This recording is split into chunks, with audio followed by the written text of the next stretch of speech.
Hi everyone, this is Shannon Williams from Rancher Labs, and thank you for joining us today for our monthly online meetup. We're going to be talking today about Mesos and introducing new Mesos environments in Rancher. So looking forward to a good discussion as always. Just by way of quick introduction, I am one of the co-founders here at Rancher and the VP of marketing. I work with my good colleague Darren Shepard on these meetups every month. Darren, you want to say hello? Hello, everyone. Darren is my co-founder and chief architect, and we do these meetups every month. We tend to have a really good time with these as we get enormous crowds and lots of questions. So as always, I just want to reiterate that the whole point of these monthly sessions that we run is to have an interactive meetup and to meet users, talk, answer your questions. And it's not meant to be a webinar. We try to minimize the number of slides. We don't really want to go through a lot of kind of slideware that you don't ever end up getting to see how it all works. So because it's a meetup, we focus on demos. We also don't worry too much about time. Anyone who's attended one before knows these can range anywhere from an hour to 2 hours, even longer occasionally. Because of that, we record them and make them available afterwards to everyone who signed up. So if you registered, you'll get an email in the next day or two with a link to a recording, so you can watch if you want to see something again, or there was something you didn't maybe catch the first time, or you want to share it with a colleague. We post these onto YouTube all the time, so you'll be able to get that. Importantly, questions are always welcome, and when we say always welcome, we really mean it. So if you haven't used GoToMeeting before, there is a questions tab that you can reach into and type out questions. Last time we had some technical difficulties with it, where for some reason people couldn't find the questions tab. It wasn't exposed. So hopefully you can see the questions tab today. And if for some reason it's not showing up, please use the chat or something else to let me know, and I can see if I can reset it and get it working for you. Once you get going with, once we get going, we try to keep everything moving along pretty quickly. So we'll go through some demos. We will, as we demo, we'll be showing everything live. So there's no recording. There's no, these are all live demos. So if something doesn't work, we're going to try and fix it, and bear with us. The other thing to just keep in mind is because we do this all online, sometimes it's hard to get to know each other like you would in a regular meetup. I mean, we have users on every continent dialing in, and so we use Twitter to try and get a conversation going. So if you would like to chat with anyone about what we're talking about, just use the hashtag Rancher Meetup. It's on all the pages down at the bottom to tweet out any questions you have. We'll try to answer them as well.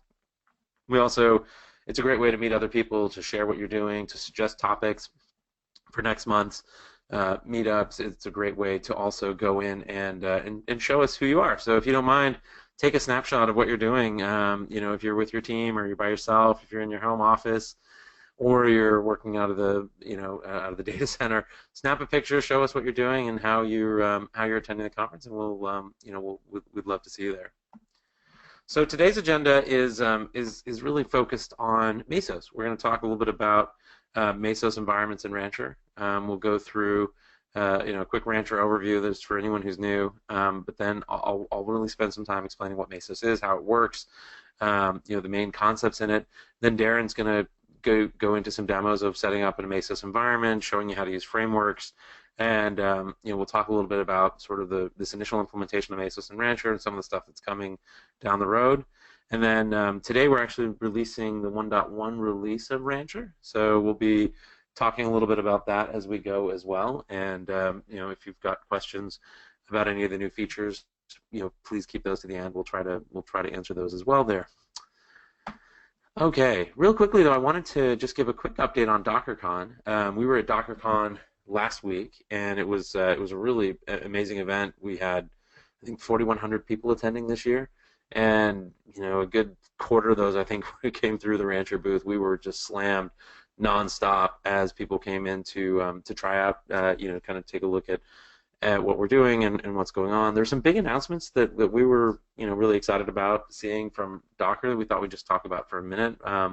One of them is, a lot of enhancements over the last week to Swarm, last week or two. An initial change was the introduction of SwarmKit, and now some, what Docker's done is they've embedded the container orchestration concepts into Docker itself natively for doing Swarm clustering, which is really cool because it will make it a lot easier to set up an individual Swarm environment. So we've been working with Docker on this for a little while, and you'll see over maybe the next month or so, you'll start to see all of this capability rolling into Rancher. So we'll take advantage of these things in our Swarm environments and allow you to, kind of spin up a Swarm very easily using all of this new stuff inside of SwarmKit and inside of the new 1.12 release.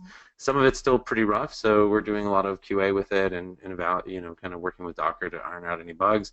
But it should be a really powerful capability that will take Swarm a lot closer to sort of the same functionality you'd expect to see in Kubernetes or other orchestration tools.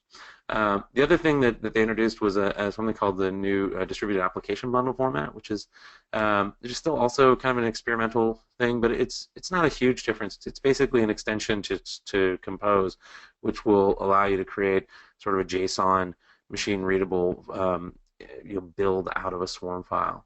So we're still working with Docker to sort of understand the implications of this and incorporate it into some of the stuff we're working on. But it looks like it should be, it should allow for, for easier sort of push-pull of image of sort of full application stacks. So that should be interesting. The other thing that they introduced was a new Docker store, which is going to, I think, extend on the concepts of the Docker, Docker Hub and the public registry.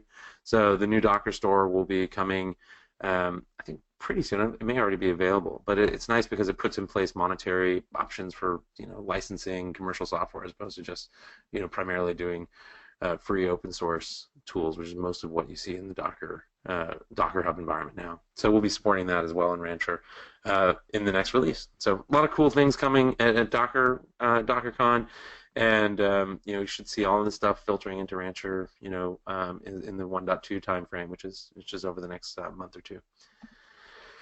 Okay, just a quick introduction of Rancher if you guys aren't already familiar with it. Rancher has two main projects. They're both open source. One is Rancher, which is a software platform for deploying an enterprise container service that supports multiple orchestration plans. And then the other is Rancher OS, which is a tiny, lightweight OS built to run Docker and kind of geared around minimizing the footprint of your operating system. I'll just kind of talk really quickly about Rancher because it will be important for understanding as we go into Mesos discussion today what Rancher does. So Rancher is, allows companies to tie together, their infrastructure platforms, choose orchestration stacks that they want to run on there, and then deploy applications using either an application catalog or their existing, DevOps build pipelines. So, typically it starts with the user spinning up an environment. Environment is sort of the main building block inside of Rancher, and an environment is made up of resources. So when you can either manually or automatically deploy hosts into an environment, they spin up as Docker machine images. On top of those, we layer in networking and storage services and allow you then to define who can access any individual environment. Once you've got an environment running, you can then deploy, whatever orchestration needs to be deployed on there. So you can choose from Cattle, which is Rancher's native orchestration, which is definitely the most popular orchestration platform within Rancher. It's been around the longest and widely used. Or any of the other sort of standard industry options like Kubernetes, Mesos, and Swarm. So we'll be talking a lot today about Mesos, but you can go back and watch a meetup where we talk about Kubernetes and kind of teach you how to use Kubernetes environments in Rancher. And we'll probably run one on Swarm once we finish with all the SwarmKit stuff and 1.12 kind of stabilizes. So we'll let you sort of understand how to use these different types of environments. And it's really important because what we find is that most organizations are using not just one type of orchestration across, especially a larger organization, but they're using different tools of different teams, and these are very different tools. They have very different capabilities, depending on what you're trying to do. So when you spin up something like Kubernetes or Mesos, a Rancher then deploys and manages the lifecycle of all of the system services necessary to deliver that platform. And once you have that orchestration layer in place, then it's really just choosing how you want to execute your delivery pipeline against that framework. So that could be just pushing through compose images to launch in Swarm or Cattle, or kind of manually deploying using Marathon into a Mesos environment, your frameworks or your application stacks. You could be using Docker, Kubernetes replication controllers, and using those in kind of a Git push model. So there's different approaches to the delivery pipeline, but the environment is meant to be an execution layer, and it's where your not only your infrastructure services and capacity lives and your orchestration stack, but also your monitoring tools, all of your integrations to load balancers, all of these other types of extensions sort of exist in the environment layer. And that's where each individual implication could be quite different even within the same organization. So that's kind of the whole idea of Rancher, is to deploy infrastructure services, orchestration stacks, and applications. And Rancher is a 100% open source platform. It's incredibly popular. I think there's more than, just this month we passed 1 million downloads on Docker Hub of the Rancher server. We released 1.0 in March, and we'll be releasing 1.1 now in June. So we release pretty much every 3 months or so, new builds of Rancher, new stable builds, and then in between there we release dev builds every week or two. So you'll see new features sort of come in under a 1.1 dev 1, 1.1 dev 2 tag every couple of weeks. As a company, Rancher Labs, we make money by selling enterprise support. So that's how we pay the bills. Is people use Rancher. There's no special secret version, but you can take Rancher, use it, and if you get to the point where you want 24/7 support, we provide that support on Rancher, on Kubernetes, on the tools that run within a Rancher environment. So it's a full sort of one relationship for managing all of your Docker stuff. So from there, I want to jump into Mesos, which is the main focus of today's conversation. And we're really excited to get Mesos into Rancher. It's a project we've been fans of for a long time, and have been looking at trying to figure out the best way to incorporate into Rancher. And so with 1.1 dev 2, I think it is, we introduced Mesos support as an experimental function for the first time, and we've been working on it with a number of really large Mesos users and customers to get deployments of Mesos implemented within Rancher very easily for their teams, and make it very easy for them to manage it. As always, when we incorporate these new orchestration tools, we really focus on keeping them native. So we don't want to necessarily take them and wrap them with a lot of Rancher UI and stuff, because we want to be able to keep pace with the pace of innovation happening inside of the Mesos community or the Kubernetes community. So our key is implementing and deploying those, and then adding value around infrastructure services so that you can very easily control access and deploy the systems. If you're not familiar with Mesos, Mesos is an open source project for building a cluster manager. It's a really cool project. It started in 2009 at UC Berkeley.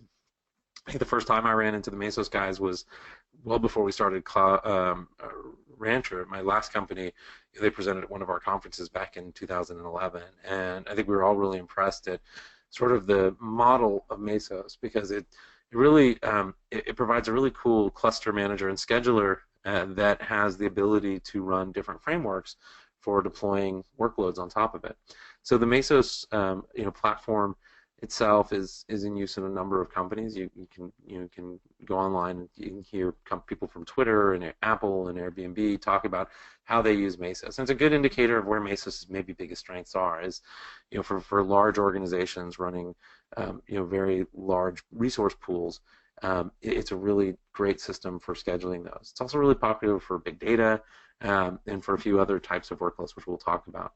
So the current stable release is 0.28.1, I think. We're using that in Rancher. So if you deploy a Rancher environment, you're getting a 0.28.1. And when you deploy a Rancher environment using Mesos, it's really straightforward. You simply go create a new environment, choose the orchestration that you want to implement, set up your access control policies, and create this new Mesos cluster. And When you do that, Rancher will ask you to spin up at least 3 nodes because we want to deliver an HA implementation of Mesos, which requires, Zookeeper and multiple Mesos masters to deliver resiliency. We'll then maintain that lifecycle. So as Mesos rolls upgrades and new versions become available, Rancher will automatically notify you and give you a one-click upgrade of your Mesos clusters.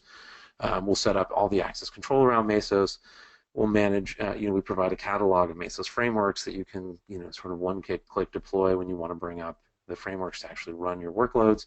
And obviously all of the host management is handled through Rancher. We're also doing some really cool work for the next release to layer in all the infrastructure services that you typically get in a cattle or Kubernetes environment. So monitoring, one-click deployment of monitoring, one-click deployment of different types of persistent storage services, one-click deployment of overlay networks. So you'll see all of that kind of coming into Mesos, sort of as it has in Kubernetes. If you've been using Rancher for a while, you'll see, we'll introduce these new orchestration frameworks, and then over the course of 3 to 4 months, we'll sort of integrate them more deeply into the infrastructure services that Rancher provides around load balancing and monitoring and other types of things that you would find in the cattle catalog. So once you want to get started, the first thing you'll do is spin up some resources, and I have these coming from Amazon, but your machines could be coming from anywhere. Once you've created an environment, as soon as you have 3 hosts, Rancher will go in and set up Zookeeper on all these hosts, and then deploy the Mesos masters. Mesos master sort of runs in a primary secondary configuration, so there'll be a master 1, which is your primary master that's doing all the work, and you'll have sort of a couple standby masters. So that will get spun up on 3 separate hosts, and then you'll have slaves nodes, which will then get deployed on any of your resources that get added. And the relationship is between masters and slave in Mesos is pretty easy to understand.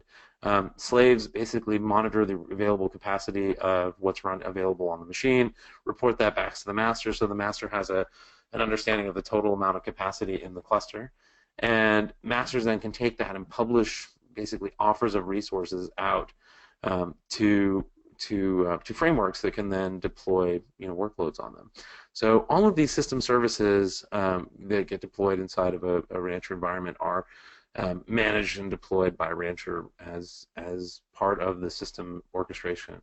And once you've launched them, the UI will basically allow you to start managing Mesos directly from the Mesos UI. So you can just launch the Mesos UI and start going in directly to that, or you can launch framework. So this is the Mesos UI, and you can see sort of here a simple Mesos environment. We're running 0.281, which you can kind of see up here at the top under version. And what Mesos will show you is the total amount of resources that are available. So you can see here we've got 3 CPUs in this cluster with probably 1.5 gigs of memory and maybe 80 gigs of available disk. And I haven't deployed any tasks or anything to this. The way you deploy tasks are through frameworks. So in the Rancher catalog, the initial couple frameworks that we've exposed are Chronos and Marathon and Elasticsearch and Kafka. But you can incorporate your own frameworks very easily. The frameworks are very critical to understanding kind of how to interface with Mesos. Frameworks are, popular ones like Marathon and Chronos are really critical for taking your workloads and scheduling them against the cluster. The Aurora framework that Twitter developed is also reasonably popular, though I think Marathon is the one we see the most from users.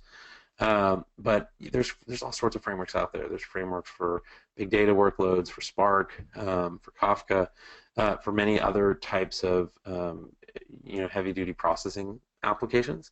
And so building a Mesos framework is not a small undertaking. So it's not something you generally want to go build a new framework unless you have a significant amount of work you want to do. And we've talked to a lot of people who've gone down that road. Usually, by and large, you want to use existing frameworks that are out there to then spin up and deploy your applications. Each framework has 2 components. There's a scheduler component, which basically talks to the masters and determines, if an offer that's coming from the master is sufficient to run a job that it's trying to run or a task it's trying to run. and an executor, which actually works on the slave to deploy and execute the project. So Rancher deploys and manages the frameworks as Docker containers, meaning we spin these up, we maintain their lifecycle just like we do the applications. You'll see these get launched on the hosts. When you deploy Marathon, it'll set up and deploy the framework. When you deploy Chronos, another container will get launched, and these will be the frameworks that you interface with to access and schedule these projects. And they then work, as I was saying, to accept or reject offers that are being made by the master where of available capacity in the cluster. And so they'll come back and send some tests. And the frameworks are quite different. Marathon, is going to feel reasonably familiar to people who've used Kubernetes or Cattle or sort of other Docker orchestrations, because it's geared around deploying applications and configuring more application level type of things, whereas Chronos is much more like a cron job scheduling type of function. And when you deploy something in Marathon, those apps are then going to get distributed by the framework to available slaves that have responded with an acceptable offer. So the slaves, the masters, and the frameworks work together to basically deploy the necessary tasks out. And if it's a long-running task, then it'll just get deployed. It may just continue to run there. If it's a short-running task, it'll run and execute, and then when it's finished, it'll notify you that the job is completed. So that's, in a nutshell, sort of the concepts behind Mesos and Mesos environments within Rancher. I know there's a bunch of questions that have been coming in. So hopefully that gives you sort of a concept of what we're trying to do with Mesos environments within Rancher. I'm going to turn it over now to Darren and let Darren go through go through all this and start to show you some demo, and I'll try to answer questions that you've been asking as we go. But Darren, I'm going to make you the presenter now. Do you have the ball? Okay, you should be able to see my screen now. Is that good? Yeah, I can see it. Okay. So the very first thing I just wanted to point out, if you're starting from scratch, if you've never installed Rancher before, Rancher is extremely easy to get up and running. It's just a Docker container in itself. So I just wanted to show, if you want to get Rancher running, basically this is the command to run the Rancher server. You probably want to add a -d to launch in the background, but this will launch the whole server, and then this here is listening on port 8080. So once it comes up, you're going to basically be presented with this UI. So I already have I have a installation already set up here with some of this demo already set up, and I've already hooked this up to GitHub authentication. So within Rancher, as Shanna's talked about a little bit, kind of the key thing is this concept of environments. You can have multiple environments, and per environment, you can select what type of orchestration framework you want. So if I go here in the UI, the environments is up here on the left, and go to Manage Environments, I can see my various environments here. So I have one that's Cattle, which is our own orchestration framework. And then I have one here that's Kubernetes and Mesos. And the second one, we're actually going to, in this demo here, I'll turn that into a Mesos environment. So you can mix and match, because within an organization, if you have multiple teams using different approaches, we do see, a lot of companies who are already using Mesos are also investigating Kubernetes, for example. It's very common that within a larger company you will have both. So from Rancher, we can manage both of those. But today, we're going to be focusing mostly on Mesos. So in order to set up an environment with Mesos, you just go and you add an environment, just give it a name. So I'm going to call it Mesos here, and we're going to select that we want Mesos. And then here we can decide who has access to this environment, who can basically log into the Rancher UI and portal here and see and manage it. So by default, this is me. I'm going to be the owner. But since I'm using GitHub right now, this is all integrated with GitHub, but we also offer Active Directory and LDAP. And then there's a simple local authentication if you don't want an external system at all. But so here I can just put in, let's say, okay, I want to add the entire Rancher Labs organization. So anybody within my company can be a member. or I can say just anybody can log in. They can just see things. They can't delete anything. So we have a couple roles here: member, owner, read only, restricted. And so in 1.2, our next release coming out in a couple months, we're going to be greatly expanding this, and this is a large focus on adding more capabilities on what people can do. But so basically, once you decided these things, you just go and click create. And this created this Mesos environment here. If I just click the button here, I can switch to this environment. So once this comes up, the very first thing it's going to tell you is, okay, I need some hosts. So the way you add hosts, the most common way to add hosts is through this custom option. If you already have, sorry, if you already have some type of provisioning system, or you have some way of getting hosts, bare metal or from Amazon or OpenStack or whatever it is, all you need to do is just run this one command. It's just this Docker command. It installs our agent, registers it with Rancher, and then we can start basically deploying Mesos on there, or frameworks, or whatever need to be. Besides the custom approach, we have integration with Docker Machine, so we can just very easily call out to a cloud. So here I'm going to use the DigitalOcean. So I'm just say, just give it some name. I'm going to say, okay, I want 5 servers. You need to enter in your DigitalOcean access key or access token, and then a couple options here. I'm going to deploy in San Francisco. That's closer to where I am. And then these are all 1 gigabyte servers. So then I'm just go and create. So this will go out to DigitalOcean and provision these machines. Basically, it's going to launch it through DigitalOcean, install Docker, install Docker, and then on top of that, put the Rancher agent on there. So this does take a couple minutes. So I'm not actually going to wait for all of these to come up. But I'm going to switch over to this other environment, which I've already created, that has hosts. So this Mesos 2 environment. Let me see if I just edit this. I've already added some hosts to this one, so then basically it's, I'm not going to have to wait for that. So I can just go and click Mesos. It was previously Cattle, and now it's Mesos. You can actually go and change an environment from one orchestration framework to another, but obviously it does delete basically everything. So it's not something, like once you have a bunch of stuff running, you're not going to go and change it. But when you're initially setting up, it does, it can kind of help to just switch between. But so in this Mesos 2 environment, so I just switched this over to Mesos. Mesos, if I go, I'm actually in this environment. So if I go to host here, you can see I already set up a couple hosts. So I have 5 hosts. And let me click on Mesos, make sure we catch this. So we already added some hosts, and so you can see now basically what Rancher is doing is it's deploying Mesos. So we're deploying Zookeeper, the Mesos master, and the Mesos agents/slaves. And so you can see basically it's waiting for those services to come up. If I click on this Mesos system tab, I can kind of get a little more detail of what's going on. So you can see the Mesos master has been deployed. When it says initializing, we're just waiting for the health checks to pass. Mesos slaves have been deployed, Zookeeper. So basically at this point, pretty much everything should be coming up. It'll take just a couple seconds for it to kind of finish all the checks. Let me click back here. Okay, so now basically we have Mesos running. So this is the the simple UI we have built around this, which is just basically allows you to get into the Mesos UI. So I go and I click here, I can get into Mesos UI. You can see frameworks, I have nothing installed yet. This is an empty installation.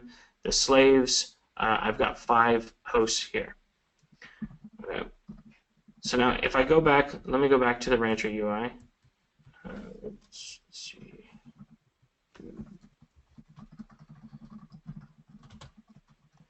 I go back to the Rancher UI. So I want to show, basically, if I want to go and add capacity to this, it's just a matter of adding just basically just go and add more hosts to the environment. So here I'm just going to clone one of the existing machines. Just give it a different name here. And so what I'm going to do, I'm going to add 3 more hosts. So again, this will take a couple minutes, so we'll just continue with the demo, and I'll show you as these come in that eventually this will get added to the Mesos cluster. So going back here, so we have Mesos up and running. So now we can go and start launching some frameworks. So we have two popular ones are Marathon and Chronos, and so basically we'll launch both those right now. There's not really a lot of configuration or options for these. It's pretty straightforward. Basically, this is just going to be what port, the public port that Chronos is going to be exposed on. If I go and I look at this preview here, you can see the way we're doing this is we're using a Docker Compose syntax to describe these and deploy them. But it's actually very simple. Actually, most frameworks actually aren't terribly difficult. Aurora is kind of a whole different ballgame, but a lot of the frameworks are relatively simple to deploy. So you can see here for the, for Chronos, it's just basically one Docker image. So let me just go and launch. Aaron, there was a question that someone had asked about upcoming frameworks and specifically if Spark was the one that we had excuse me, in the plans. Do you want to just talk about any of the ones I know that the team working on this has been sort of working through some prioritization right now, but are you aware of any of the next frameworks that are coming? I mean, we were looking, honestly, we were looking at Aurora, but to be honest, Aurora is really difficult to get set up and running. So I thought we already had Spark, so I think that one will probably be coming soon, because I know that's one of like a very popular one within the Mesos. But I don't have, we don't really have, like most of our focus on Mesos right now is not necessarily about bringing a lot more frameworks. It's about bringing in a lot of our infrastructure services, which is like the networking and storage and that. So the only one I could say that I think is being worked on is actually Spark. Okay. Great. Thanks. Okay. Okay. Going back to we had gone and just deployed Chronos, and so since I was talking, it did it in the background. So we've in the UI here, if you go and click on System, you can see what are the things that kind of Rancher is managing. So we have Chronos running here. I can just go and click on port 80. Give it a second to load. And so okay, so we have Chronos up and running. So let me go back and go to, I want to do Marathon. So Chronos is for is good for running basically like scheduled tasks and things like. So if you go say new job here, you can see what's the schedule when you want to run these things. So just think of it as like a distributed cron. But Marathon, I think Marathon is the most compelling framework these days, I think, in terms of, if you're looking to deploy like more web-oriented, like there's the existing big data ones, which are, more like Spark or Hadoop or, data-oriented things. In terms of like deploying web applications, Marathon seems to be the kind of the most compelling one these days. So again, so I just went to the catalog, clicked deploy on Marathon. So basically, this is just going to launch the Marathon framework. So we'll just give this a second. You can see it's initializing, which means we're just waiting for some health checks to pass. If I go back to the the Mesos UI, you can see these frameworks are getting registered as they're coming up. So I can say, okay, I've got Marathon running here, and I've got Chronos. Well, you know what? Actually, I'm going to go and, because I want to show you how we upgrade a framework. And so when I deployed this Marathon, I actually wanted to deploy an older version. So I'm going to delete Marathon and deploy an older version of it, just so I can show you how we upgrade. So now when I go Marathon here, then we pick older version, launch that. And that should just take a second to deploy. See, it's extracting. Okay, yes? Did you have I did have a question. Yeah, a quick question. This was from Brian. He was wondering, once you connect in like a Docker registry into Rancher, is that exposed through Chronos and Marathon yet? I know that's something that we have in the roadmap. I don't know if that's been completed yet or if that's part of the next phase. Yeah, so this right now it is not. So like if you go into here, admin registry, sorry, infrastructure registries.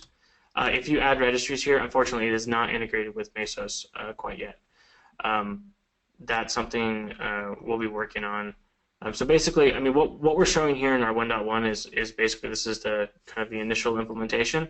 So we'll be adding a lot more. I can show you if we have time at the end. I can show you some of the like the integration work that we've done for like Kubernetes and how that we'll be doing similar things for Mesos in the coming releases. But right now, this is not actually tied into Mesos. Okay. Right. So so I've gone and I've deployed. Sorry, let me go back to. If I click on the Mesos system here, I can see. Okay, Chronos was deployed. Oh, sorry, not Chronos. Marathon. Marathon was deployed. So you can see there's this upgrade available. I'll do that in a second, but I just want to show you. Okay, so Marathon. So I can go and launch the Marathon UI here, and I can go and create an application. So Marathon is there's really quite a bit you can do with it. Like just to kind of give you an idea, if you look at the Marathon docs, you can see an idea of like all the various things you can do, like blue-green deployments. They have this is for networking, health checks, persistent applications. So there's actually quite a bit you can do with Marathon. It's a fairly complete solution. But right now I'm not really going to go through all Marathon, kind of assuming if you want to deploy Marathon, this is you kind of know it. But I'm just going to go and just launch something simple like Nginx. So let me change this to less CPU, Docker container. But you can see like this is all the kind of the normal stuff you would see in deploying a container, ports and environment variables, labels. So you have like health checks here. Volumes, if you want to have any persistence stuff, you can plug into the persistent volumes from Mesos. Okay, so let me just go and create that. So you can see here, okay, this is deploying. This really shouldn't take very long. Deploying.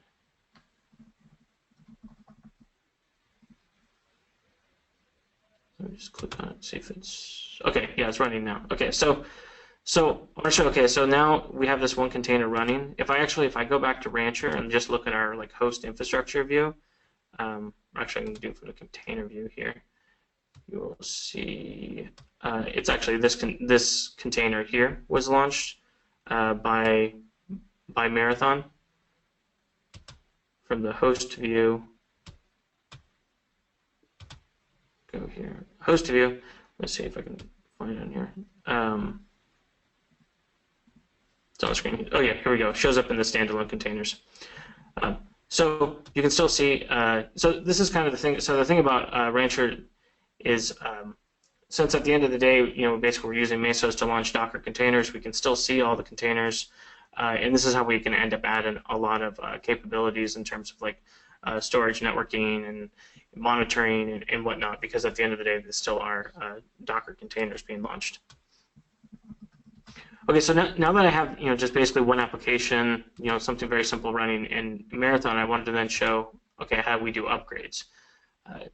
So in the catalog, when I went and I deployed Marathon, you can see there's multiple versions of it available. So if I deployed version 1.10, and now let's say there's a new version that comes out. The catalog is just backed by a Git repository, so you can just push pull, do PRs, and put in a new version of the template. So once Rancher sees that there's a new version, basically on the System tab here, it will tell you, okay, there's a new upgrade available. So I can just go and click on the button to upgrade a stack, select whatever the version is that I want to upgrade to, and then click upgrade. And I'll show you what it's actually doing here. So basically, we stop the old container, and then we start up the new one. So we're waiting for the health checks to pass here. But now that this is, so it goes into this state where it says, okay, it's upgraded now. At this point, we have the ability, you can click here, we can either finish the upgrade or we can roll back. So this kind of gives you an ability to check out the application and make sure the upgrade, like everything's good. This can be fully automated if you don't want this manual step of like interaction, like it be all automated through the API or our command line. But if I go and I click on, okay, so now I have the new version of Marathon running, but you can see it's still managing the old, the old application that was running. Actually, Marathon basically keeps all of its state in Zookeeper, so the app itself is actually relatively ephemeral, or the framework. So now this has been upgraded, I can just go and click and say, okay, now let me finish the upgrade. And so you can see when we finish the upgrade, basically we delete the old one. So we're very careful about upgrades. We don't just, because we try to keep the old application, we just shut it down and then bring up the new one. And if there's a problem when you do the rollback, then we can just basically stop the new one and then start the old one. This is something we've put a lot of effort into, just making sure we can do really safe upgrades, because a lot of these applications still do maintain a certain level of state. Everything's not just these stateless ephemeral apps that everyone would like to have, but in the real world there are things that have a certain amount of state, and so we're very careful about how we do the upgrades. Let's see. So what we have now with the Mesos and the Mesos integration into Rancher is heavily focused on basically getting Mesos deployed, managing the frameworks, upgrading the frameworks. What we'll be doing going forward is really bringing a lot of the functionality that we have in the other environments to Mesos. And so, for example, if I go back to this environment here, which is called default, this is actually a cattle environment. And if you go and you look at our catalog, you'll see there's a lot of different applications in here that are not necessarily, they're not apps, they're more infrastructure focused. And so there's a lot of things like, for example, DNS integration. So as you deploy services, it automatically upgrades the syncs the services with an external DNS provider, or something like NFS storage. This is monitoring through Datadog. ECR credential updater. So if you're running, to be running Mesos on Amazon and using ECR, then you have to run the service to get your credentials working right. More external load balancer. So there's a lot of services that we have in Rancher that basically are working in the cattle environment that people have contributed, and we're going to be bringing this all to Mesos. And so, for example, like going forward, Mesos will be using CNI networking, and so we're moving all of our networking in Rancher to be focused around CNI.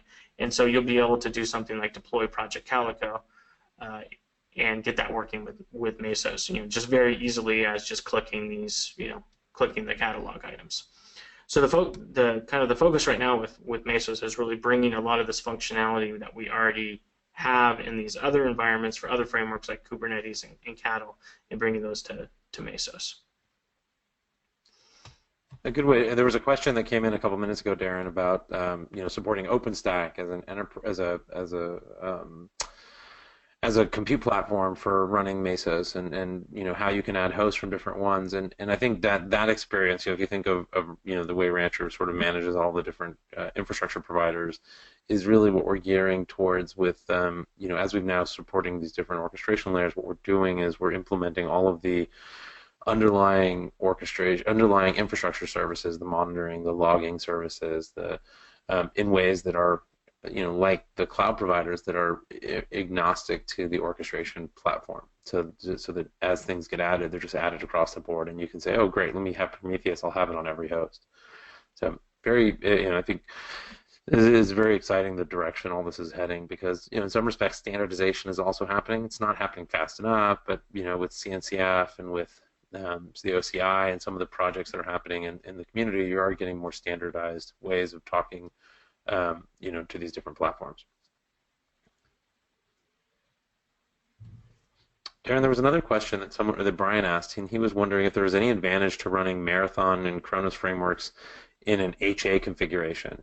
So like that the framework itself had multiple containers running in each Rancher environment. Is there any advantage in that, or because all the state is managed in Zookeeper, you're better off just running it as a monitored HA, in terms of just health check service? Yeah, so the approach that we've done right now is like for let me go back to one of my Mesos environments.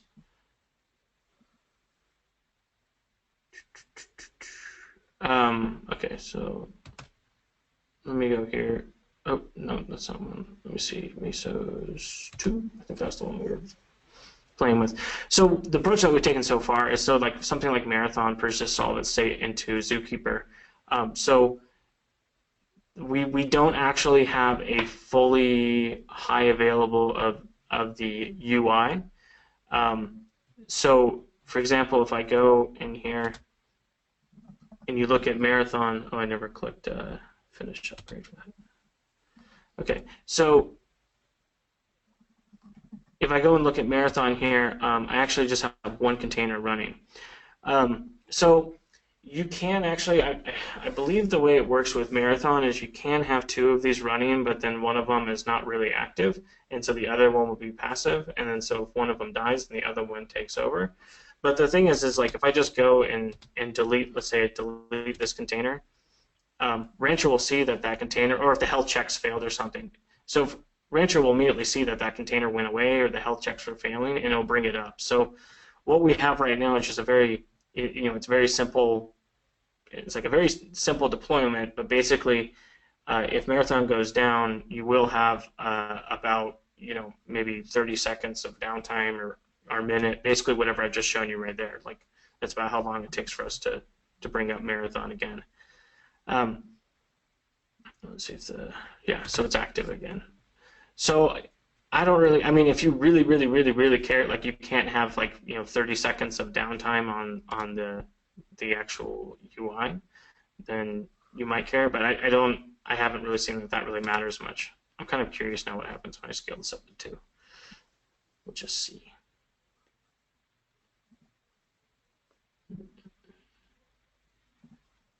Give a second to deploy.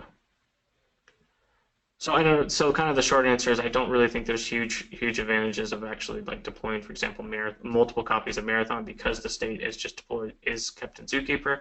So Rancher can very quickly just deploy a new one. Let's see. So it does seem if I have 2 of them, that both of them are doing something. I don't know. I have to look into this. I have to ask like our kind of Mesos experts on what happens when you actually run 2 of those at the same time. Cool, thanks.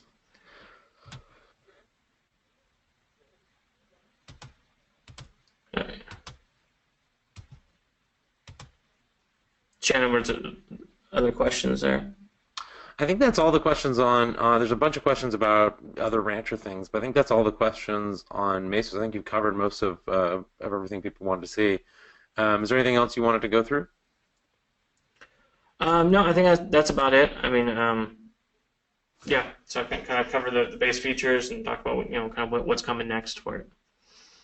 Awesome. Thanks, Darren. That was great and moving quicker than usual. So good job. Let me just take back control here real fast and can you see my screen now? Yep. Great. So just I wanted to. There's a bunch of questions that came in about Rancher and other things. I wanted to quickly just kind of talk. Today we're actually going to be announcing 1.1. And there's a lot of new features and features that have been released since the most recent dev, but also quite a few things that are coming in from since the last release. So a few of the things that that you'll see in 1.1 will be support for Docker 1.11, which is something we had to do some work to support in the most recent release. So we've got that rolled out. That will ship today. I think support for 1.12 is also right around the corner. We've already started all that work. I think it may take a couple weeks, but it shouldn't be a significant amount of work. We extended the AD support now to support Microsoft Azure AD. So if anyone's using that, that makes it a little bit easier to spin up AD instead of having to run your own. There's a lot of enhancements to the Kubernetes functionality. You can see, I mentioned the SSL one here, but there's support for persistent storage from from EBS and GCE. There's support for private registries. There's support for automated upgrades of Kubernetes. There's a whole bunch of things that we were developing, kind of post 1.0 for Kubernetes that came in 1.1. So this is in a good way kind of to think about how the orchestration stuff works. We sort of implement it in a base configuration to begin with, and then we extend it, and usually sort of a kind of a 3-month lag or so between the initial implementation and when we sort of finish all the different functionality. So I think when we first introduced Mesos support was about a month and a half ago. So we're kind of in the middle of some of that work right now on Mesos and doing a lot there. We also made a big overhaul to the machine catalog. So if you're familiar with Rancher, Darren showed spinning up some hosts and how to use that. We made some changes there. Darren, do you want to maybe go through a couple of these things as well? Maybe the machine catalog, the new external load balancer support, any of the changes in Kubernetes. I can throw the ball back to you, and you can demo a few of these things. There's quite a few questions coming in about some of this stuff as well as some other features in Rancher. So, do you want to maybe get your demo environment back up and running, and I'll throw this back to you? Sure. Yeah. Okay.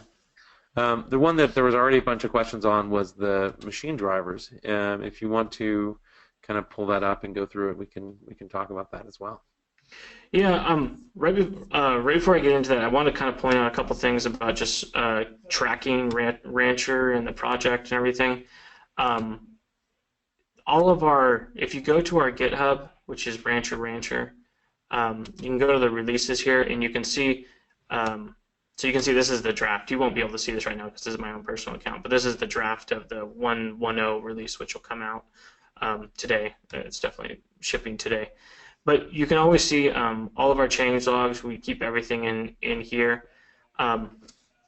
So you can see basically everything that's coming out with each release. Just click on each one. But then there's something we just added, which is in the wiki. We have the project plan.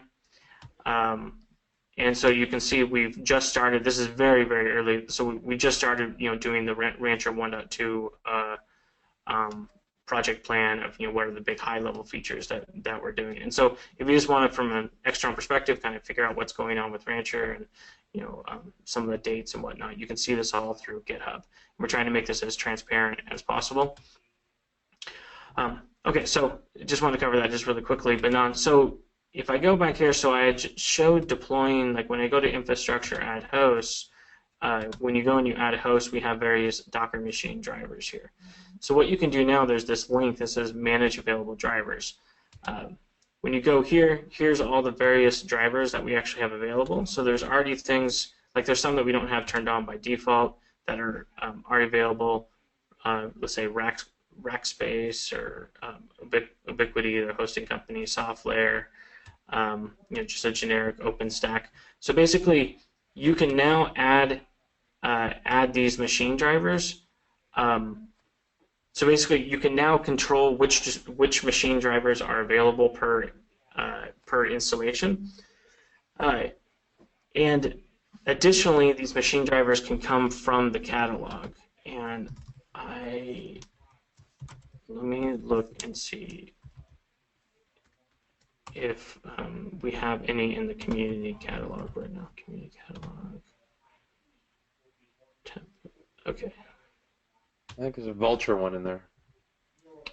Oh yeah, there we go. Machine templates, Vulture. Okay, for example, here we go.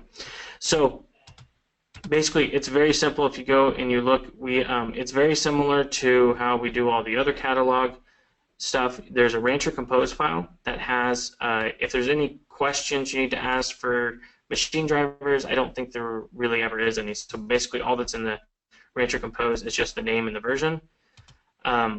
And then there's pretty much just what's the URL to the actual driver itself. So it's pretty straightforward on creating one of these. So if I go back to here, let's see, Vulture. Yeah, so Vulture here is actually being loaded from the catalog. And so the reason why we did this is there's a lot of interesting public clouds and things we can plug into, but a lot of people actually have very custom approaches of adding servers and whatnot inside their organization. And so writing a machine driver is not actually a very terribly difficult exercise because it's just basically calling an API to launch some pre-canned image that you have. And so what people can do is now for even like their private organizations, they can write a machine driver and then add it into Rancher, and then the admin can go in here and basically disable everything except for your one, custom VMware environment or something. And so users can then just deploy from there. On top of just the raw driver, you also have the ability to extend the UI too. And that one, I'm not the UI expert, but I'll have to ask someone. I can probably get back in the meetup in just a second where the instructions are for that. But but you can actually customize the UI too. So like when I go to say host here, add a host. Let me see, packet rackspace. Let me find a generic one we don't have a custom UI for. I think Hyper-V, for example. Add host. Okay, so if there's not a custom UI for it, then it falls into this other category where you just select what is the driver. So Hyper-V is one of those, and then you just get a very generic form here. If you want a more tailored experience, then these are the ones that we've created a custom UI for. And so for these machine drivers, you can actually provide a URL to a JavaScript library, which will basically create the custom UI for you too. So let's see, did I enable Vultr? I guess not, because I don't think Vultr we actually have. Oops, where'd it go? Oops, I don't know what happened there. Refresh. Okay, I don't think Vultr we have one. Okay, so that's basically the kind of the revamp we've done on all the machine driver stuff. Other things that we've added that I just want to show, we actually have full internationalization now. So, this is all Chinese. So community has started contributing, different translations. So this is basically on the UI. There's a translation file, and you can put in PRs to the UI project. So I think Portuguese, this one has come, all from the community. Chinese has, I don't think we did Chinese ourselves, but I think someone else contributed all the translations for Chinese. Let's see. Do you want to show people how to do that? Because I know we have a lot of people that join from all over the world. Probably love to get their language support in there. How do you find that? I can probably find. Let me see. Oh wait, no, that's a different thing. I'll try to see if there's already PR in here for for translations. Localization update. Let's change. Let me just check this.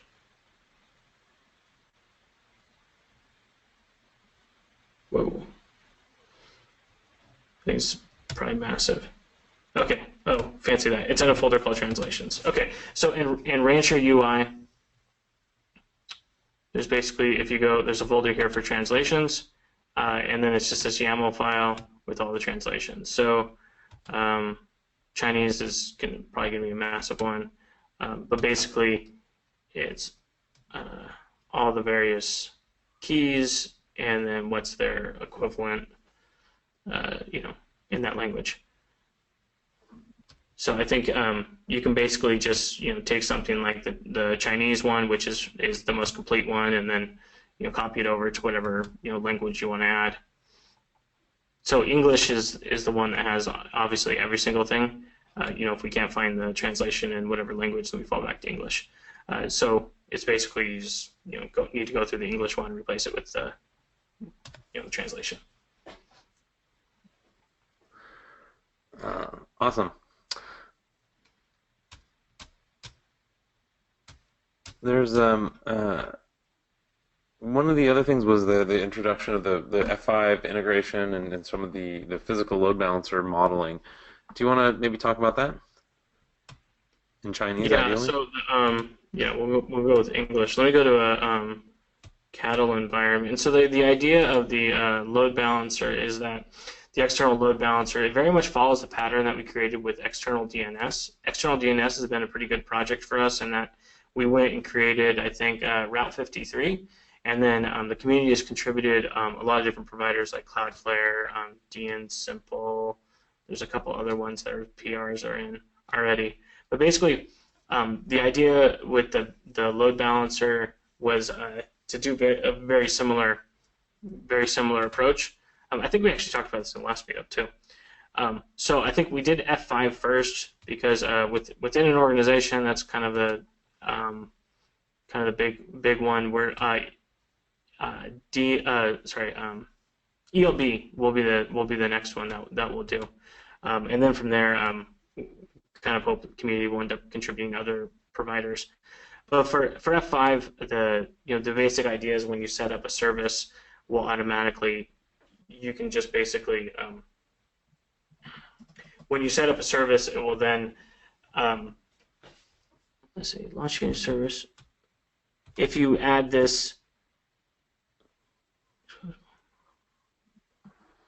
so basically you just need to add this label, and it will automatically hook it up to the F5. So it does require like the setup, you need to have F5, you need to set up a virtual server a certain way. Basically the instructions are in the catalog entry on how to do this. What's the timeline for the ELB one Michael was asking? That's a great question. I don't know. So we're scoping out 1.2 right now. So okay, so just clarify one thing on our releases. So like our 1.2 will be like our next major stable release. It's like what we give to our paying customers. But in between the stable releases, we still do like fully tested QA releases. Like we try to put them out every 2 weeks, and those will be called like pre-1, pre-2, pre-3. We used to call them dev. But the problem was with dev is that people got the impression that it was like not good quality. But we actually do quite a bit of testing on these things before we put out a release. So we're scoping 1.2 right now, and I don't know where it's going to fall within that cycle. I really think ELB needs to be within 1.2. But the problem is that gives you basically a time frame of like about 3 months. So somewhere within the next 3 months, I think we'll have it, but I would hope we could do it earlier. So not the best answer. The framework's pretty well there too. So if someone in the community wants to get involved, we're always looking for people to jump on some of these things and help. Yeah. And these, because these things they're not super difficult to write because there's all these tiny Go microservices. And so we would love contributions if someone wants to pick this up. But let's see, let me find. External LB is the one. So basically there's a provider interface here. Basically just need to implement that provider interface. And so it's really not that hard.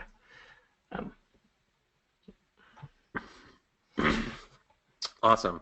So just to keep us moving, there was a bunch of questions that have come in over the last couple minutes about different roadmap things and things people are looking for. I'm going to try and get through all of these. One of them, though, I think 3 or 4 of them I could sort of lump together into, Ivan asked, do you have any news to share about the Longhorn storage system? And I think Alexi or Chris, I think Chris was saying, what do you guys use internally, or what do you prefer, for storage from the existing options, Gluster, Ceph, NFS, and someone else was asking about, challenges they were having with Gluster. I think I can't remember who asked that, but I saw that come through a couple minutes ago. So, do you mind maybe talking a little bit about storage and sort of today options, tomorrow options, and how this is all happening, especially persistent local storage. I think most of the questions were asking about that as opposed to use ELB. So using NFS, using Gluster, something like that. Do you want to maybe talk about those, and then you can give a really brief view about Longhorn? Yeah. Okay. So in general. Okay, so if you're looking for any type of shared storage solution, by far best approach right now is going to be NFS. Like Amazon EFS just went GA today, I think. So NFS is really kind of the best approach. That's the most stable one that we've seen. Gluster, so we've done a lot of initial work with Gluster. Kind of the problem with Gluster is we can get it up and running really easily, but you really need to know Gluster to maintain it long term. It's not necessarily that simple, and so people have ran into problems, especially when things go south. You know, how do you recover and whatnot? And so, you know, Gluster. Honestly, I don't have like I'd be a little wary of putting a lot of kind of a lot of data in Gluster and kind of trusting that if you're not backing it up. So that's kind of where we are right there. So with Rancher 1.2, a huge focus is on storage and persistence and managing this properly. So we will have, so I kind of brought up I don't know if I'm still sharing my screen, but I brought up our roadmap. Yeah, so I brought up a roadmap here. And so 1.2, one of the big things is to launch our Longhorn storage service. And so this is a new storage subsystem that we've been building for a while. But the nice side effect of this is even if you don't want to use Longhorn, Longhorn is basically implemented as a Docker volume driver. So we're beefing up the capabilities of Rancher in terms of managing persistent storage just in general to give a better user experience. Right now there's basically two approaches on how people do storage. There's data containers or volumes. Data containers have actually kind of historically been the best way to do it. They're a little easier to orchestrate. Now that we have volumes, volumes is a great concept, but Docker kind of lacks a lot of previously lacked a lot of the information it needed to properly orchestrate volumes in a clustered perspective. You need to know basically what's the scope of that volume, if it's global or local, and then additionally if it can be read by multiple hosts at the same time or written by multiple hosts at the same time. And so, Docker's kind of lacked some of that key metadata. And so that's made the experience of using volumes in a cluster perspective kind of weird. And so basically in 1.2, we're focusing a lot of just getting that experience right. So I can just, create like my simple compose file and have a volume in there. And then when I scale up my application, it does the right thing. Because we basically need to know if that's a shared volume, if that volume is going to be created once per host, and then how to manage it. And so we're doing a lot within 1.2 to just focus on storage management because this is, there's just huge amount of interest in this right now. There was also a question on, sort of EBS support. So there was one set of questions on supporting, non-cloud storage, another set on EBS or other, cloud volume support. Do you know if there's any work going into a Convoy for EBS driver? We still don't have a Convoy for EBS driver. One thing you might be interested in is there's EMC has this project RexRay that they've integrated with Rancher, and RexRay will do EBS. Basically, so you can go here and deploy RexRay. I don't think you don't need Scale IO. Let's see, it was a different one. But basically, I think the first RexRay they released just has the Scale IO stuff. It doesn't just have the Scale IO. Oh shoot! Yeah, they have. We did. Okay, maybe that one doesn't have I'll have to see about that because we did work with RexRay and EBS because I know we were working on that with EMC. So right now. In Rancher we don't have kind of native EBS management capabilities. I would like to do that in 1.2, like actually do Convoy EBS, but I'm not terribly sure if it's on the roadmap. So the approach, basically the approach right now is much more, basically you launch your VMs with an EBS volume attached, then you use host bind mounts to put it onto the EBS volumes. Okay, great. All right, a whole bunch of other questions. Let me try and get through these. One of the ones that came in earliest was a question from Alexei Smirnov about Redis, and he was asking, kind of, can you explain how something like a Redis replica set can be deployed as a master and a couple of slaves with failover? On bare metal, we use Redis Sentinel to achieve HA, but what is a proper way of doing it with containers, whether it's Mesos or cattle? Doesn't really matter. But trying to understand how to deploy a more complex application like Redis. Do you want to maybe talk to that, Darren?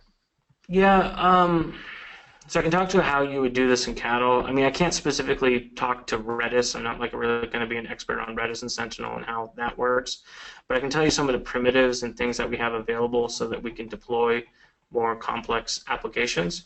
Because a lot of the things that we do, let's say deploying etcd, like a lot of these systems, let's say like console or etcd, Kubernetes itself, or Mesos are very complex. They like require like clustered logic, a bootstrap phase, and stuff like that. And so within Rancher, one of the key things we have that makes it easier to do this is we have Rancher metadata that's available. So when you go, let's see, do I have a host here? Let me see if I can just launch a container real quick, and I'll show you how metadata works. Stupid mouse. Okay.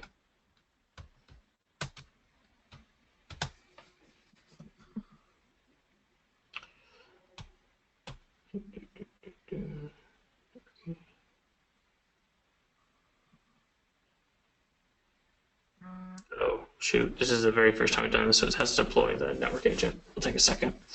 Okay, so once this comes up, I'll show it to you.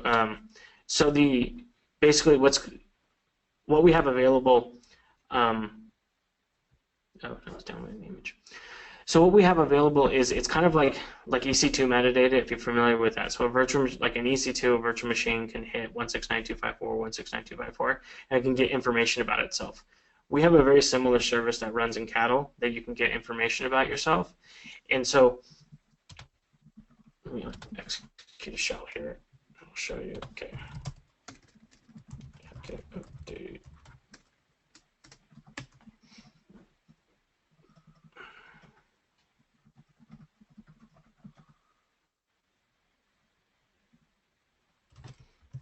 Get install girl.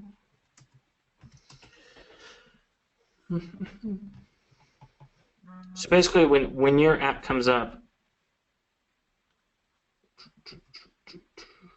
come on, finish this one.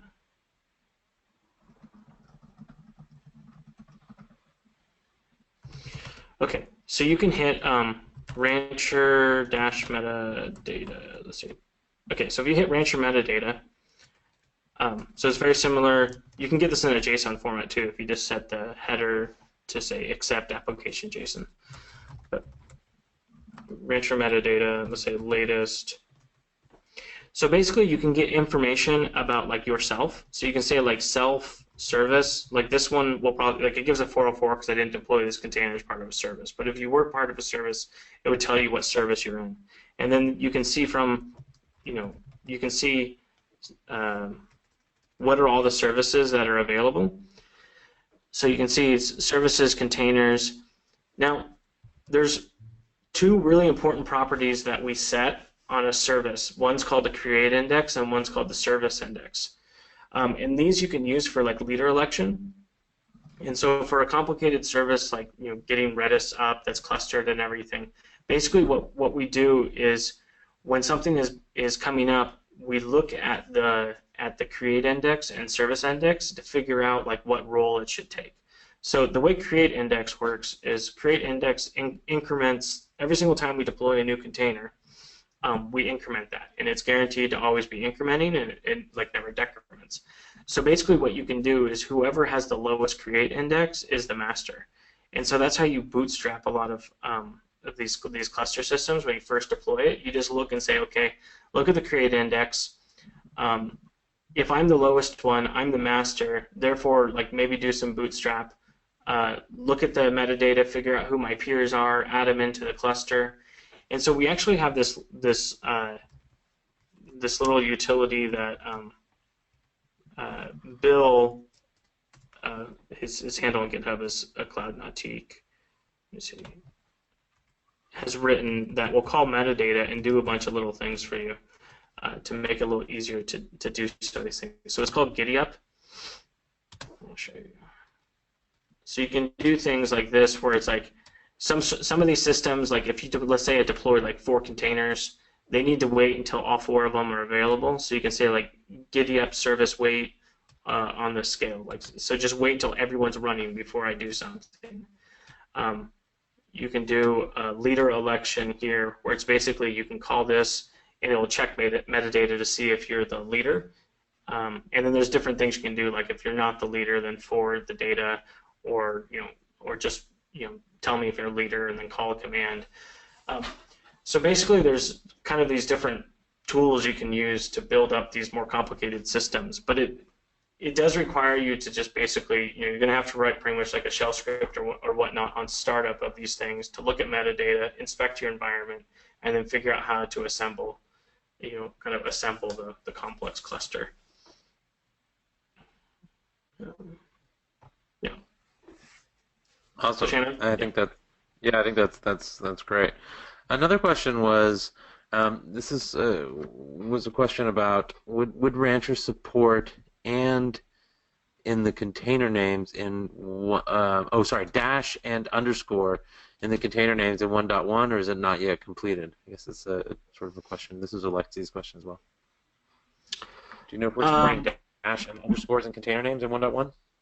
Right. Okay. So, trying to think that, like today, you can put a dash or an underscore, but there's a specific bug that Docker 112 ran into. Okay, let me just double check this. Like, I'll go and launch a container. It actually has to do with the host name, not the container name, but I don't think there's any problem with dashes and underscore in the container name. And then the command, where's the networking host name?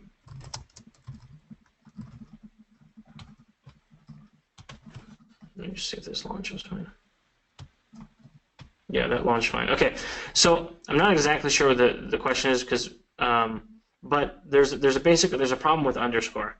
So underscore is not a valid, like if I'm going and I'm creating a service, underscore is not a valid character in a host name, and by default we will set the container names as the host names.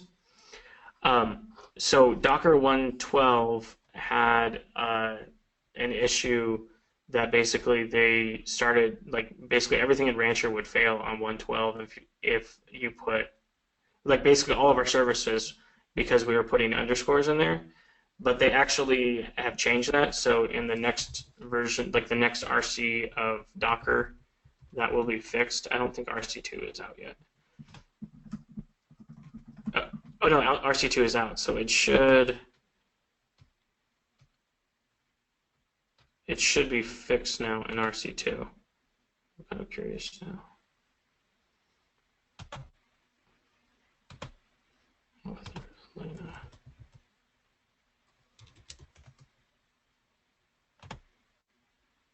Oh shoot, they didn't merge into RC2. Hopefully it'll go into RC3.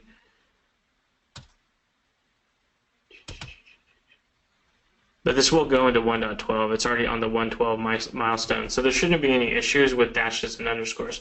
But going forward, I'll say that basically we're not going to allow underscores anymore. We're going to start blocking that because Docker's not allowing it anymore. So going forward, everything's just going to be dashes. But that's not in our 1.1 release. It'll be in our 1.12 or 1.2 release. Okay, great. Thanks for clarifying that. There was a question that Surendra asked about 20, 30 minutes ago, but I've been hoping to get to it. It was about scaling services. So the question was, when we go with scaling of services in Rancher with cattle, I can do only horizontal scaling, and it would be great if it provides vertical scaling and scheduling with launching catalogs. is it possible to do that in Mesos as within Rancher, both horizontal and vertical scaling? And I think when you're talking about vertical scaling here, you're talking about adding more hosts as well as adding more, containers. Though I could be mistaken here. So do you want to try and take that one, Darren? It's in the questions tab at the top if you want to take a look at it. Well, shoot, I don't actually know exactly what they're asking in terms of horizontal scaling. Like, so horizontal scaling, it it typically means adding more resource to an existing thing. So, like, if I have a container that only has so much CPU, I can add more CPU or add more memory to it. So I'm not sure if that's what they're asking. So, I mean, I can kind of answer this to the best of my ability. So that basically, in Rancher 1.2, we're going to be focusing on, let me see if it's already listed in the roadmap. No, it's not in the roadmap right now. But basically, resource-based scheduling, better resource-based scheduling. And so that will lay the groundwork to be able to do dynamic scaling of containers, which we very much want to do. So basically, you deploy a container and say, like, oh, I only want to give it one gig of memory, but then you find out, like, oh, it needs more than that, and then you just bump it up to a higher limit. So then you can essentially do horizontal scaling of applications. But what we do in Rancher right now is, by default, we don't resource constrain anything, so it's basically limited to however big your host already is. So there's not much much you can do there. So you're not going to really dynamically scale up most machines. In terms of Mesos, I'm not 100% sure in terms of what Mesos, if they allow you to have a running task and you can just add more resources to a running task. That one I don't know off the top of my head. All right, great. So there's a question Alexis had. Is there a simple mechanism to listen for metadata changes to avoid pulling them every second or so to track any modification? Okay, so right. The approach we have today, let me see if I can go back to somewhere where I had.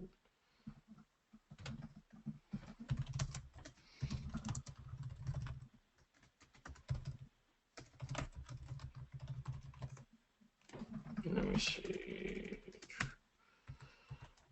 I think it's the latest version. Right, okay, so this is what we have right now. This is going to change in 1.2 because actually, like, in 1.2 we're kind of gutting a lot of the internals of Rancher to make it, like, drastically more scalable. And so the metadata is actually our biggest scaling point right now. And so right now the way it works is, if you want to look for changes, you have to pull this URL. If anything changes in the metadata, then this number will change. So everything we have right now that's based off of metadata is basically just pinging this URL every second, this latest version. If this changes, then you pull down metadata again. So it doesn't tell you exactly what changed, but you can, this is a more efficient means of detecting when you need to do an update than actually, like, scanning all of metadata. So this is, I'm pretty sure this is how, like, let's see. No, I was going to say this is how our conf integration works, but I think it's slightly different. But all of our internal services do it this way. But basically, what's going to change in 1.2 is you're basically going to get, like, a watch key. So you can say just, like, watch true. And then you have to give, like, a previous value. And then you'll basically it'll just hang waiting for a response. But what's available right now is really just pull this one URL, and then when this one changes, then you know something changed. Awesome. So there was another question that came in about, and the timing on that you think is 1.2? So the next release? Yeah, that's for sure. Yeah, that's for sure. Yeah, so again, 1.2 is like a couple months, but, like, we stream out changes, like every 2 weeks or whatever, and so this is the one, like, I'm personally working on, is actually the whole metadata, redoing all the metadata and making it more efficient. Awesome. There was another question about Docker Compose support for version 2, Compose files, and network assignments since we're supporting Docker 1.11 now. So Brian asked that question. Do you want to just address that? Yeah, so in Rancher 1.1, we still don't have support for Compose v2. Compose v2 will come in Rancher 1.2 for sure. The way we handle networks, so there's basically, we have cattle, which uses a compose syntax. The way we handle networks is going to be slightly different than the way Swarm handles networks. So if you are, so we're going to be adding, once Docker 1.12 is actually released, so it's still release candidate right now, but once it's released, we'll be adding, full support for Swarm, the Swarm environments. And then at that point, you can just use the standard Docker Compose, and everything just works the same. Works, how Swarm and Docker Compose work. If you're using cattle, which uses a Docker Compose syntax, we will be adding support for multiple networks, but we don't tie them to service discovery, which is going to be the one slight thing that's different. So basically what happens in Swarm today is every Compose file you launch creates a new a new network. We won't do that by default. We've just found that that's largely incompatible with the way a lot of people want to deploy applications, because they really look at they're more looking at things at a service discovery level. And so the model will still stay the same within Rancher. Of every time you deploy a Compose file, we'll just create a stack, which is basically gives you a boundary for service discovery. And then additionally, if you want to create a network for it, you would then specify with the net argument, to create a new network. And then it can be isolated. But we're decoupling the two things. That's one of the fundamental differences we have between the way we're handling networking and the way libnetwork works. Is service discovery and networking is tied together in libnetwork, but we need a lot more flexibility for what we've seen from our users. Okay, great. The next question was from Alexei Smirnov, and he said, can the shell script be included in the Rancher catalog entry? I'm not sure if that makes sense to you, but go for it. Well, so all the catalog entries are just Compose files.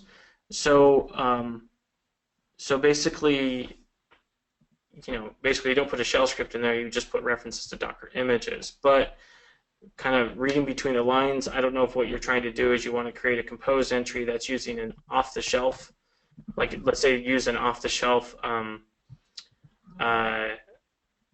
image, like the Redis one that's readily available. What you can do is you can create a sidekick container, which has your shell script, which then runs a lot of the bootstrapping logic and whatnot. And that's kind of the standard pattern of what we do. Is we try to use the upstream containers, and then we create a sidekick, which is just a container which is deployed right next to it, and then we'll share a folder between the two containers, and the sidekick modifies the configuration of the running thing. So then it can you can have basically all the Rancher specific logic in that one sidekick container. Cool. Another question from Benjamin. He asked, I wanted to know how Rancher/Mesos was handling multi-AZ and making sure that Mesos master instances are spread across all availability zones. Can you talk about that? If there's anything in the scheduling logic automatically that would distribute those across availability zones, or right now if they're just distributed across the first three hosts, regardless of which availability they come in. Right, so we haven't really kind of declared let's say multi-region, multi-AZ support for Mesos right now. All we're really doing is ensuring that the three instances of Zookeeper and the master, the Mesos master, that they land on different hosts, but not necessarily in different availability zones. So honestly, we need to add more scheduling primitives to be able to do something like that, where it's it's really you want them to land into like kind of three separate buckets. So we don't really have support for that right now. You can probably manually do that by just having your first three hosts come up in different availability zones if you wanted to hack it. That would probably work. But yeah, scheduling it in a good, intelligent way, you know, is a good suggestion. Something maybe you could file a enhancement request or something, and we'll definitely bring it up with the team working on Mesos. Um, there was a question from Alex saying, do you have any tutorials, videos that show the best way to set up a Redis or RabbitMQ deployment that minimizes data loss when containers go down? There were a couple of actual examples that other people had already answered to the previous question about Redis, Alex. Blog posts and things people have posted into Git. There's a ton of stuff in the Rancher blog, and there's hundreds of things in the blog in the Learn section. If Darren, you're sharing your screen, if you just want to go to rancher.com/learn, you'll see a lot of good tutorials there that use the metadata service, load balancing, and other elements to show how to use this is a good one. This console cluster will give you a good example of how to set something up that's distributed and runs in multiple availability zones. So there's a lot of those kind of things, and you can search through our blog very easily and find lots of different use cases. So. Willis had a question about blue-green upgrades on catalog templates in the UI. Is that a feature that's on the plan, or can you do that already? Can you talk a little bit about upgrades of catalog and sort of how you can specify the upgrade methodology, Darren? Yeah, so right now, for the catalog, they're all rolling upgrades. There's some different methodologies in terms of like the upgrade. You can say whether or not the application should be stopped first, or you can keep the old one running and deploy a new one and then take down the old one.